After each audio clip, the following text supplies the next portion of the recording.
আজকের প্রশ্ন, নিজেকে কিভাবে পরিবর্তন করব?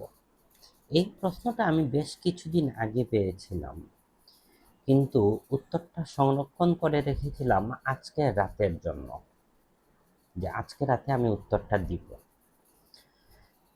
দেখেন, পরিবর্তন একটা মানুষের একদিনের আসে না। আমার নিজেরও পরিবর্তনটা একদিনে আসেনি, অনেক দিন চেষ্টার পরেই কেবল নিজের একটা পরিবর্তন নিয়ে আসাটা সম্ভব হয়।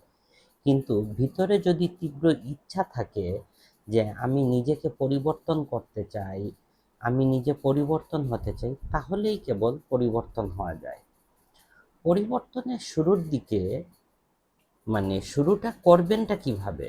সর্বপ্রথম বিষয়টা হলো আপনার চিন্তাধারা ঠিক থাকতে হবে, আমি পরিবর্তন হতে চাই।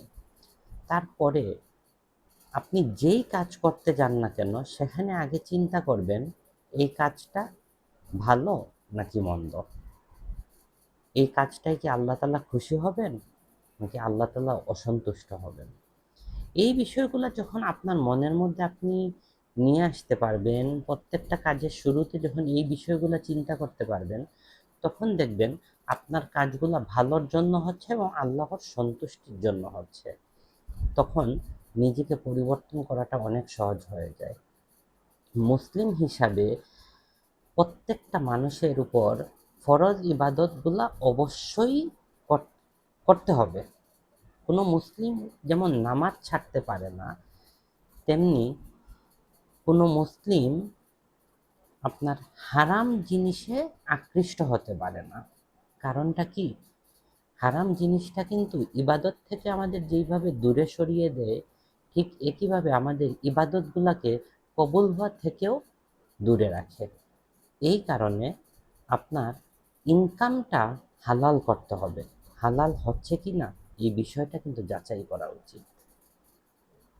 তারপর যে জিনিসটা আপনি করবেন, মুসলিম হিসাবে তো আপনি ৫ ওয়াক্ত নামাজ আদায় করবেন অবশ্যই, কিন্তু অত্যন্ত সপ্তাহে একদিন তাহাজ্জুদের নামাজ আদায় করুন। তাহাজ্জুদের নামাজ সপ্তাহে একদিন আদায় করার মাধ্যমে আপনি নিজের যেই পরিবর্তনটা লক্ষ্য করবেন, বিশ্বাস করেন আর কোনো কিছুতে এতটা পরিবর্তন আপনার মধ্যে আসবে না।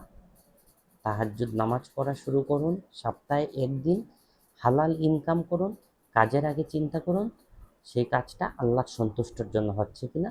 আপনার পরিবর্তনটা আপনি বেশি না 40 দিনের মধ্যে বুঝতে পারবেন। ধন্যবাদ।